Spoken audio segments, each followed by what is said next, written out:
Everybody, it's Mr. Van Horn. There was a question raised about why you might run wiring the way that we did in scenario 1.5. And it seems like, if we already know that we can run wire from a switch to a light, why would you run it the other way where the power is coming in at the light and then going to the switch? And so here's the example I have. And it's one of many, but it's one that kind of makes sense to me. So what you're looking at on the screen is a room. And the idea is that the door, you can see the door, it's located over here. And the switch to turn the light on is by the door, which makes sense. And the light is located in the center of the room. So here's the situation. I'm going to draw this out. I have to wait for that thing to go away. It's blocking me from selecting stuff. Okay, there we go. So the situation is this, is that I want to draw the wires pretending as though I don't know how to use a white hot. And what I'm going to do is I'm going to draw that using red. So I'm going to show you the path that the wire would follow if I did not know how to use a white hot, essentially.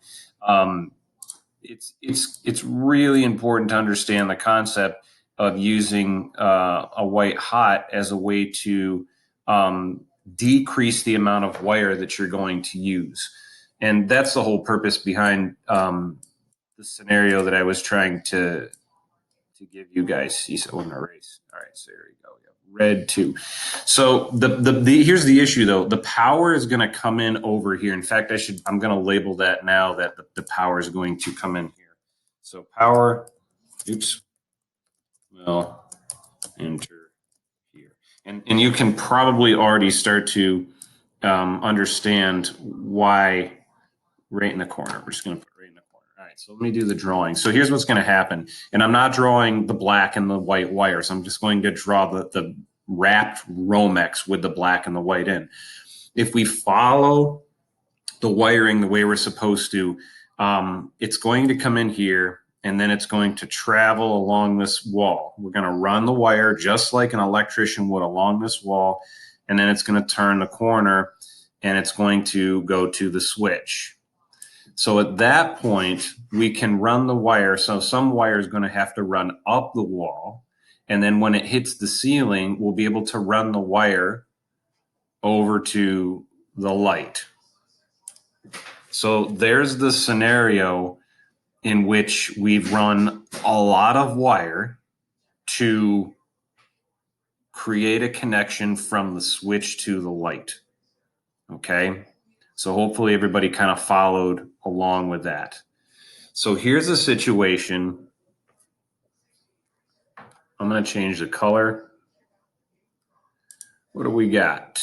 What do we got to use? It's not bad. All right, so we're going to go with that. I'll bring that open. So now I'm going to show you what happens if you run the wire the way that we just learned, 1.5. So the power's still going to come in here. And what's going to happen is before we go along this way here, we're going to go up to the ceiling, immediately to the ceiling. So what's going to happen is this. If our power is still running, we're going to run it along the ceiling joist. Then we're going to traverse over to the light. Continue to run along the ceiling joist and then down to the switch.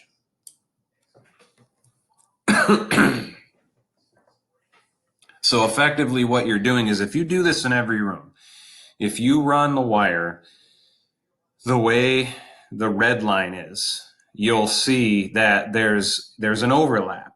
There's a difference in the distance or the amount of wire that you're going to use in the red over the green.